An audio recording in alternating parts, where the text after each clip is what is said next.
आज आपण थोडक्यात लोकनृत्य म्हणजे काय याच्याबद्दलची माहिती मिळवणार आहोत. आता नृत्य हा प्रकारच कसा आहे, तर साधारणपणे जर आपल्याला आनंद झाला, तर आपण काय करतो? टाळी वाजवतो, उडी मारतो. म्हणजेच काय, तर आपण काहीतरी शारीरिक हावभाव करतो आणि शारीरिक हावभाव किंवा शारीरिक हालचाल एका लयबद्धतेने करणं म्हणजे हा नृत्याचा प्रकार झाला. तर हे जे नृत्य आहे ते आपोआपच होत असतं.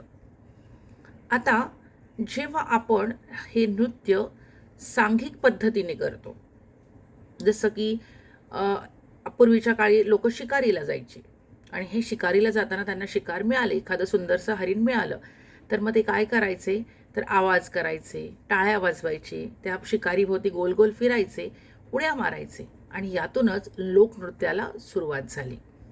तर हे झालं प्राचीन काळाचं. आत्ताच्या लोकनृत्यामध्ये आपण काय करतो, तर जसं जेव्हा की आपल्याकडे भरपूर पाऊस होतो आणि तो पावसाचा आनंद घेण्यासाठी आपण पावसात भिजतो आणि वेगवेगळ्या पद्धतीने उड्या मारतो, हात वर करतो, हात मागे पुढे करतो, पायांची हालचाल करतो, तर हे नृत्य झालं. पण हेच भरपूर पाऊस झाल्यानंतर आपण साधारणपणे एकत्र असं नृत्य करतो. जसं आपण शेतीवाले लोक जे आहेत ते वेगवेगळ्या प्रकारे एकत्र येऊन टाळ्या वाजवतात किंवा आनंद व्यक्त करतात.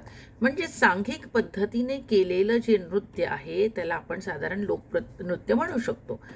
तर या लोकनृत्यामध्ये कुठचा कुठचा भाग येतो, तर आपल्याकडे कोळी गीत जे आहे महाराष्ट्रामध्ये, तर काय करतात कोळी गीतामध्ये, तर कोळी गीतामध्ये साधारण तुम्ही पिक्चरमध्ये बघतात, चित्रपटामध्ये दाखवलेलं असतं की कोळी नृत्यामध्ये काय असतं, पाठीमागं समुद्र असतो, होडी असते किंवा नाव असते, जाळं लावलेलं असतं, मासे लटकवलेले असतात आणि ते जे कोळी आणि कोळीण आहे त्या वेगवेगळ्या प्रकारे नृत्य करत असतात आणि गात असतात. तर ह्याच्यामध्ये आपल्याला भौगोलिक परिस्थिती पण समजून येते. ते म्हणजे समुद्रातून आणलेली मासे त्यांना मिळालेत, ते त्यांचं काय आहे, तर त्यांचे रोजीरोटी आहे किंवा रेग्युलर त्याच्यावरती त्यांचं पोट चालतं आणि हे मिळाल्याचा आनंद व्यक्त करण्यासाठी हे कोळी नृत्य सादर करतात कोळी गीतांवरती. दुसरं असं की जेव्हा आपण हे नृत्य सादर करतो तेव्हा त्यांची वेशभूषा कशी असते, रंगीबिरंगी असते, कलरफुल असते. साधारण लाल कलरचं त्या डोक्यावरती टोपी घातलेली असते, त्यानंतर त्यांनी टी शर्ट घातलेलं असतं एखादं, ते पण लाल कलरचं किंवा कुठच्या तरी अगदी गडद रंगाचं असं घातलेलं असतं, लुंगी घातलेली असते आणि कोळीणीचं पण केशभूषा कशी असते, तर वरती बांधलेली असतात. नंतर त्यांचे भडक रंगाचं ब्लाऊज असतं, साडी त्यांनी नेसलेली असते, ती गुडघ्यांपर्यंत असते आणि भरपूर असे दागिने घातलेले असतात.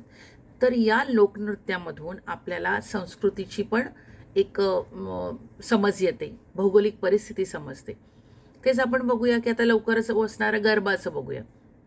तर हे गरबामध्ये काय आहे, गरबामध्येही हे गुजरातचं लोकनृत्य आहे आणि त्याच्यामध्ये नवरात्रीमध्ये हे गरबा नृत्य केलं जातं, देवीची आराधना करण्यासाठी केलं जातं आणि याच्यामध्ये पण काय असतं, तर रंगीबिरंगी प्रकारचे कपडे घातलेले असतात आणि त्याच्यामध्ये एक वेगळ्या पद्धतीच्या हालचालीने लयबद्ध अशी हालचाल असते.